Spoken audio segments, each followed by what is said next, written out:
My name is Zach Taylor. I am making a lot of noise.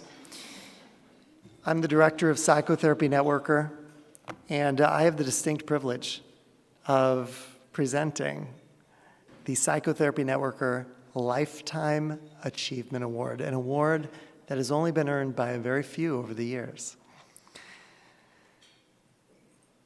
And I'll try to be somewhat brief. Every now and again, someone comes along who completely changes the conversation. By the way, she's watching right now, by the way, too. Completely changes the conversation in the course of psychotherapy, changes the course of our field.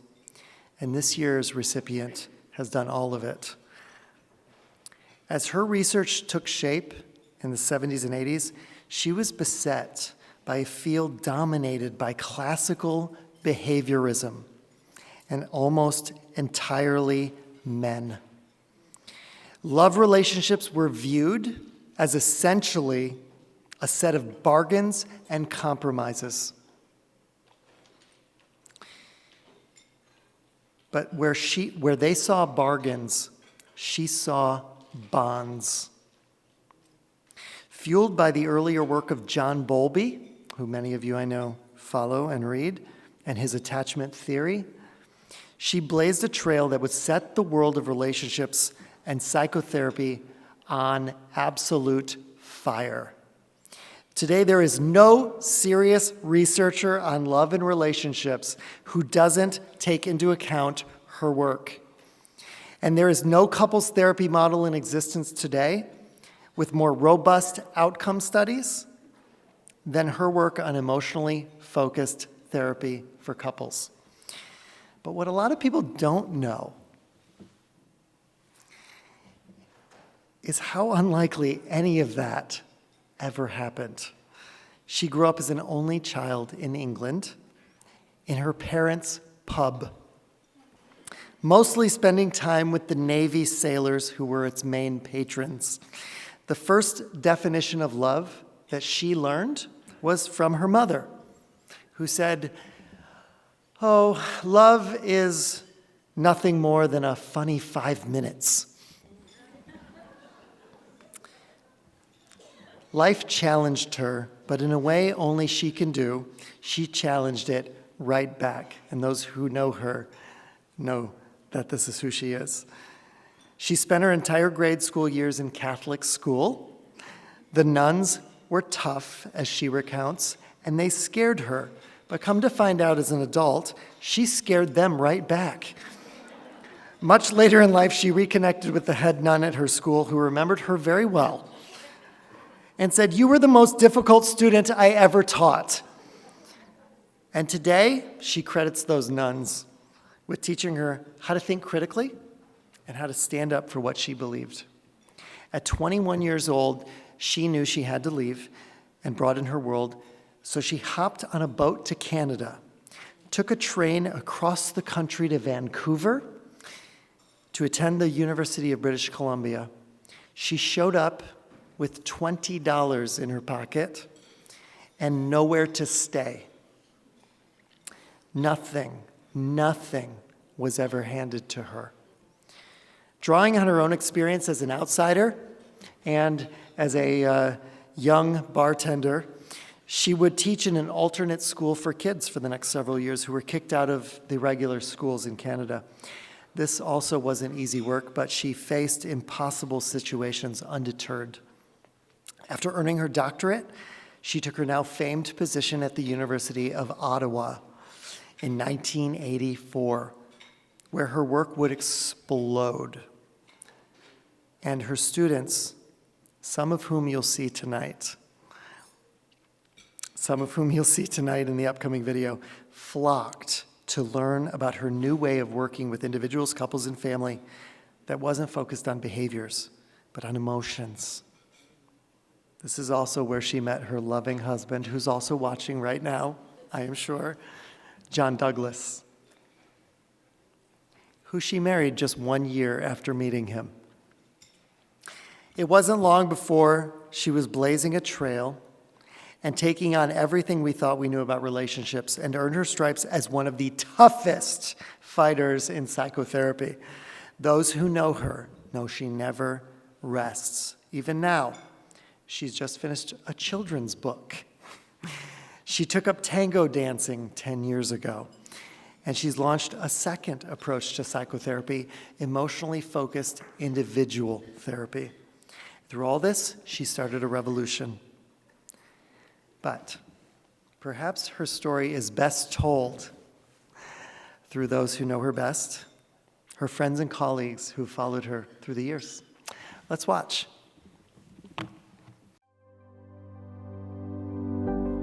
So when I think about Sue Johnson, it really brings me back several decades.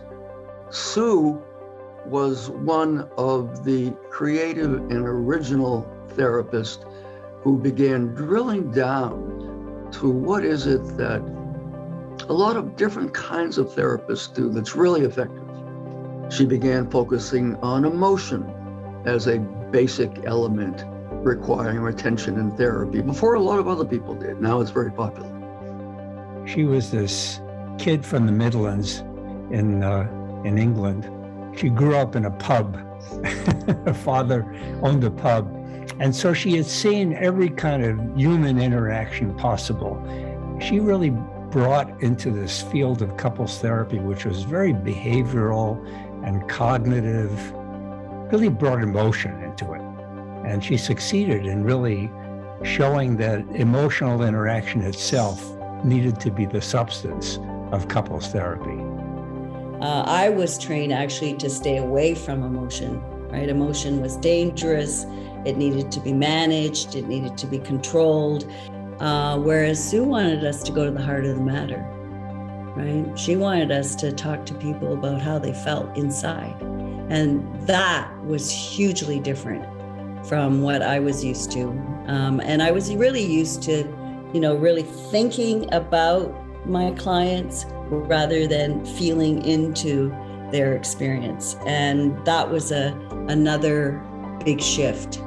She spoke about emotion when no one else was. I am naturally quite emotional, thought I wasn't supposed to be, and that wasn't okay. So I was so happy to hear her message and to tune into the therapeutic model she was developing. We were therapists in some of those very first studies, and we would tape every single session, and we would debrief, and we would share, and it was so exciting to be a part of that world at that time. It was amazing. She really has a high standard for demonstrating effectiveness and bringing data into the whole conversation, so that she relies on the scientific findings of her work to give people advice. So she's really helping to build a science of love. And I think that's a really, really important thing that all of us are trying to work together to do. When I first started doing my research, looking at the role of supportive touch, for example, on the way that the brain processes threat information, a lot of people don't realize that I didn't know anything about attachment theory. I didn't come to it from that place. I came to it from a different place. And right away, John Gottman realized that I should be talking to Sue Johnson. So John introduced the two of us. We had a phone call, just blind date kind of phone call, and immediately became close friends. 5 minutes, I think, and we were close friends. And what Sue has done for me since then is to help me understand my own data.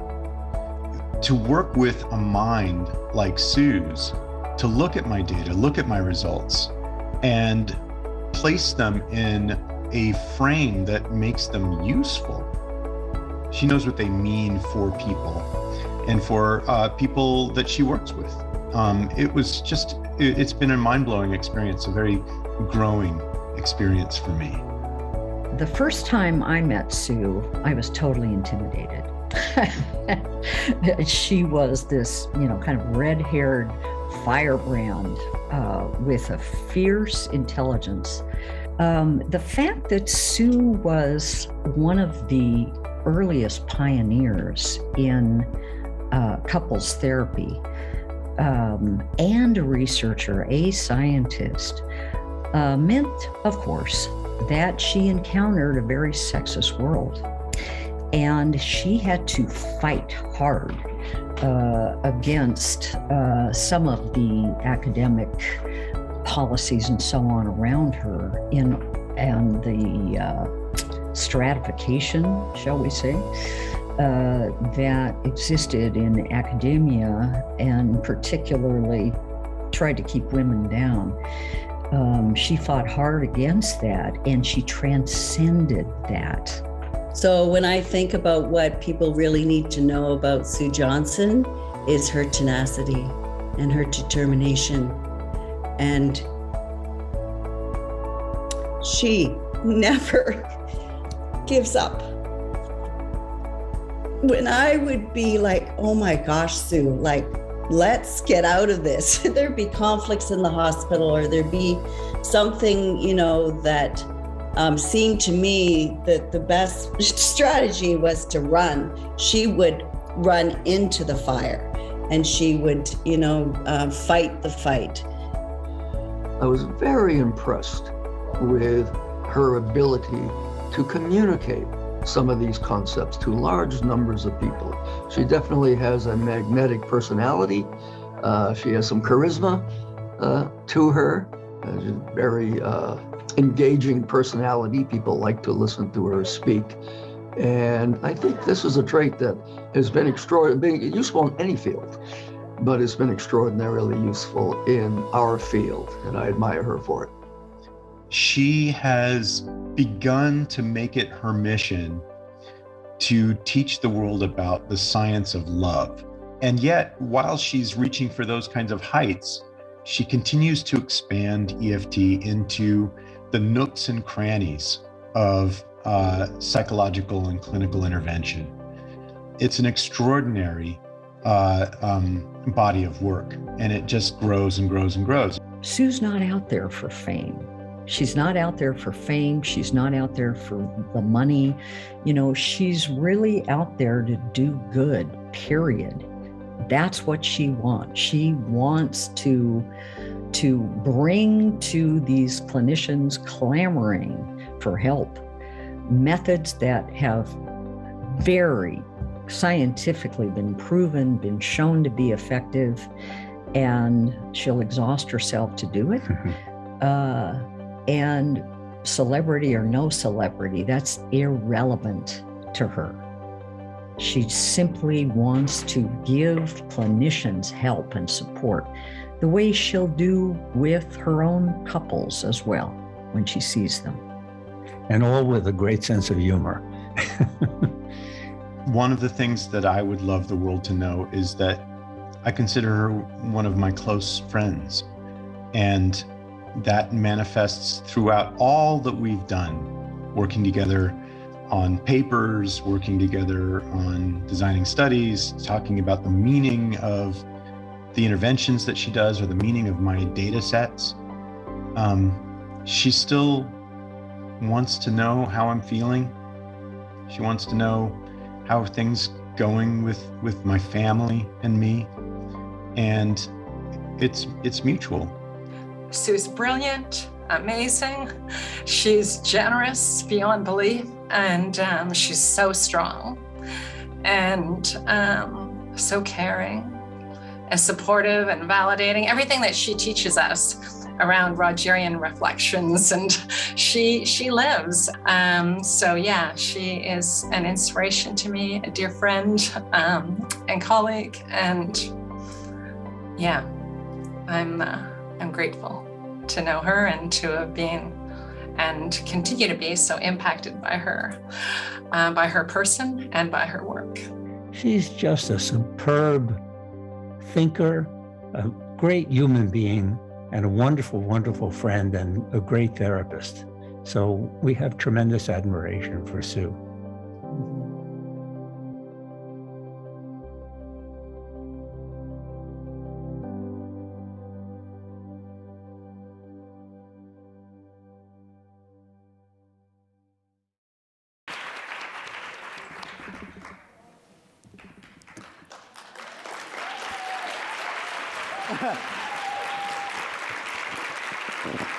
So on behalf of Psychotherapy Networker and the late Rich Simon, Sue, thank you. She's here live with us, as you see. Thank you for not only showing us what love is through your research, but for the love you emanate in your own life.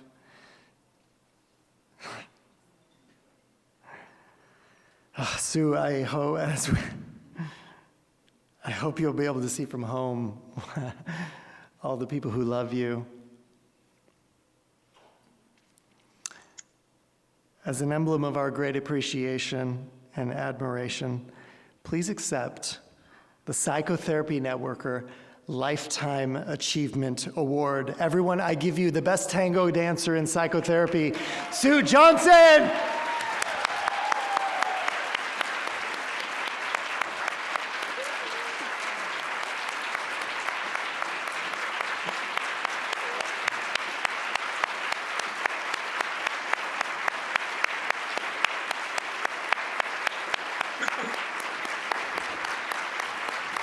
Sue, there is a standing ovation in this room.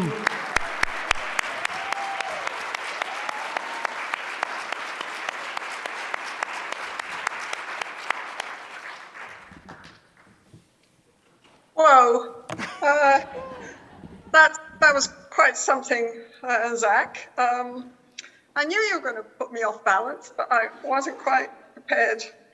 And if I cry, I can't read my speech, so I've got to calm down a bit. How do I say thank you? I don't know really, but I'll try. I find these kinds of speeches difficult, so I'm going to try and to be disciplined, and I've actually written out what I want to say because I really do want to say thank you. I want to say thank you, Nettie. I always call you guys Nettie, you know that. Nettie, for this honor. And it's especially meaningful given that this conference, I think of this conference as my home. For many, many years, like Rich Simon, I became jaded with academic conferences, so many abstract words that said really nothing in the end. But a conference that creates community, that is stimulating and fun, where people are real with each other, that is unique and special. Just as Rich Simon was unique and special. I could laugh with him, tell him he was wrong, fight, be charmed and inspired by him, all in the same 3 minutes. Special, that's special. And we were very lucky to have him. We are very lucky to have him. We still have him through all his work, and it will endure.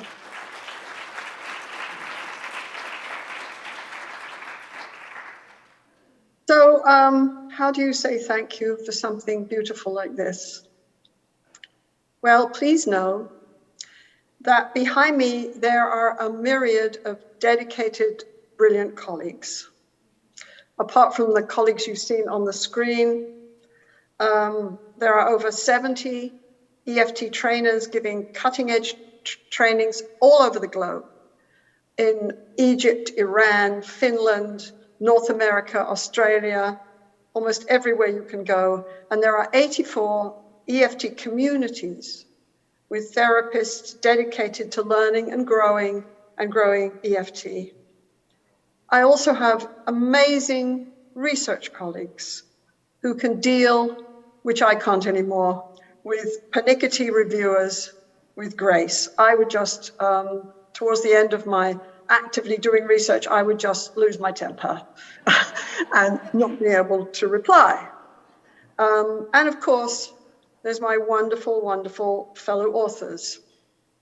Our most recent burst of creativity in EFT is captured in the first study, which we've just finished collecting data, and our very first just out primer on EFT with individuals, EFIT, which takes our 30 years of learning to use the power of emotion to shape transformation not only takes it out of couples therapy and into the world of depressed, anxious, and traumatized individuals. And I am amazed, in fact, that as we did this and as we did what we did with couples, which is do a therapy project, do an outcome project, but watch all these tapes done by beautiful sessions done by all these therapists, I was as enthralled and inspired as I was all those years ago watching those tapes with couples. So I want to say that we do not make a difference in any field alone. It's always a team effort. As one of my colleagues writes at the bottom of her emails, it's an African proverb: if you want to go fast, go alone. If you want to go far, go together. And EFTers make for one passionate, inspired team. Lastly, it has been my privilege to constantly learn over the years from a host of amazing, brave, courageous therapy clients. I still learn from every client I see. And of course, I have to talk about my miracle man, my amazing partner, John Douglas, who after 30 years constantly astounds me, envelops me with love, and makes my mission our mission and our journey. I could not have gone anywhere without him. In many ways, I'm blessed. I feel very blessed in that I did not seem to have to struggle to find my sole purpose in life. At a very young age, I knew that I wanted to understand the human dramas and the powerful emotional music that infused my life in the Royal Marine, my father's pub. I knew that I wanted to crack the code of close relationships. There just had to be one. There just had to be one. And I knew this because I was enthralled by the fact that my parents obviously loved each other and also systematically destroyed each other in front of my eyes. As I watched the dramas unfold in our pub, I also became fascinated with how people changed. Why did some people expand and grow in front of my eyes while other people stayed the same? They said the exact same things every time they came in. They did the same things all the time. How did that work? By adolescence, I knew deep in my heart that to constantly learn was the only way to live a rich life. And it seemed natural for me to decide that to share that learning, to educate, which is a Latin word that means to lead out, to educate, to learn with others, was the only way forward for us as human beings. My passion just propelled me forward. I just moved. However, this all sounds very, esoteric, but basically, I'm still just a little working class kid from Gillingham in Kent in England who changed her Cockney accent so that she could get a proper job rather than becoming a hairdresser, as most of my family expected. In fact, I remember explaining therapy to my mum and telling her that just like she did hair and then told people what to do with their lives, gave them advice, I just did the advice bit, but I didn't know how to do the hair. And my mother's response was, and people pay you for that without doing the hair? And I said, yes, they do, Mum. She said, amazing. Okay. So I grew up in a raucous pub full of flirting and fighting. And at the same time, I was educated for 13 years by Catholic nuns who insisted that I could recite the Gospels by heart, and they were serious, by heart. So I always knew that there was more than one reality out there. So the natural way for me to be was to be endlessly curious and always questioning and irreverent. This trait does not always go over well. When around 12, in my doctrine class, I announced that the Pope obviously wasn't infallible and that the concept of going to purgatory for your sins was a silly idea made up in 1274 by a committee in Lyon, the nuns' response was not positive. So, but what I realize is this is just me. I have kind of done the same thing with the same style in psychotherapy. Right? As one of my dear friends pointed out to me years ago, my response to almost everything is, really? Really? Right? So, strangely enough, I'm also an idealist, a romantic. I believe passionately in the power of human connection and passionately in the power of psychotherapy. A good therapist is many, many things. A good therapist is a shaman who uses words as spells to capture worlds and to touch people's hearts. A good therapist is a seeker who discovers the secrets of our human frailties and expands how we know ourselves. A good therapist is a scientist, noting patterns and the predictable pathways